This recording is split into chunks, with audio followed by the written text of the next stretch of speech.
મૂર્તિ આવ્યા હોય એવું જેનું સ્વરૂપ છે, તેમના જેવી પરમ સુંદરી જગતભરમાં મળવી દુર્લભ છે. તેથી મનને હરનારી સ્ત્રીને આ બળ વડે લાવી અને તમારી પ્રિય પત્ની બનાવી. વ્યાસજી કહે છે, ચંડમુનિની વાત સાંભળી શંભુ સુગ્રીવને કહે કે તું ખૂબ ચતુર છે, તું મારો દૂત બની અને જા અને કાર્ય સફળ કર. સુગ્રીવ તુરત ત્યાંથી નીકળી જગદંબાની પાસે જગદંબા જ્યાં બિરાજમાન હતા ત્યાં જઈને તેમને કહે છે, હે ભુવન સુંદરી, અમારા રાજા શુંભ શૂરવીર પુરુષ છે, ત્રણેય લોકો તેમનો પૂર્ણ અધિકાર છે. તેથી તમે તમારો પતિ બનાવી ત્રણેય લોકની સ્વામીની બની અને સર્વોત્તમ સુખ ભોગવો. માં ભગવતી બોલ્યા કે તારી વાત ખરી, તું સત્ય છે, પણ મારે બચપણથી પ્રતિજ્ઞા છે કે જે પરાક્રમી વીર યુદ્ધમાં મારી સામે રણસંગ્રામની અંદર જીતી અને મને પરાસ્ત કરે તેની સાથે હું વિવાહ કરીશ. આ મારા બચપણથી લીધેલો મારો એક પ્રતિજ્ઞા છે. આવી પ્રતિજ્ઞાનું પાલન જળવાય તેવી રીતે બળપૂર્વક જીતી તમારા રાજાનો મનોરથ પરિપૂર્ણ.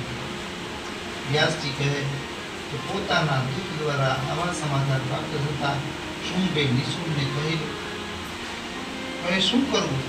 કોઈ સ્ત્રી સાથે કોઈ સ્ત્રી યુદ્ધ ભૂમિમાં આપણને પડકારે અને એને વશ કરવા આપણે ધૂમ્રલોચનને મોકલીએ. એ સુંદર નેત્રોવાળી સ્ત્રીને પોતાના વશમાં કરી અહીં આવશે અને પછી આ સુખેથી એની સાથે લગ્ન કરશે. વ્યાસજી કહે છે કે દાનવરાજના વચન સાંભળી એ જ સમયે ધૂમ્રલોચન ત્યાં પ્રગટ થાય છે, આવે છે રાજાની સન્મુખ અને તરત રાજાને નમસ્કાર કરી અસુરરાજની આજ્ઞા લઈ અને જ્યાં દેવી બિરાજમાન હતા એ તરફે જવા લાગે છે. દયાદેવ સૈન્ય સાથે યુદ્ધ ભૂમિ તરફ કૂચ કરી રહ્યો છે. તે સમગ્ર દેવી બગીચા દેવીને તે અસુરે દેવીને બગીચામાં બેઠા હતા. દાનવ કહે કે મહાભાગ્યવાન દેવી અહીંયા બગીચાની અંદર વિશ્રામ કરી રહ્યા છે, ત્યાં આપણે જઈ અને દેવીની સાથે વાર્તાલાપ કરીએ. આમ કહી અને ધૂમ્રલોચન ત્યાં જાય છે અને મા ભગવતી સાથે ચર્ચા વિચારમાં વાત કરે છે અને કહે છે કે હે મહાભાગ્યવાન દેવી, અમારા રાજા તમારા વિદયથી અત્યંત વ્યાકુળ થયા છે.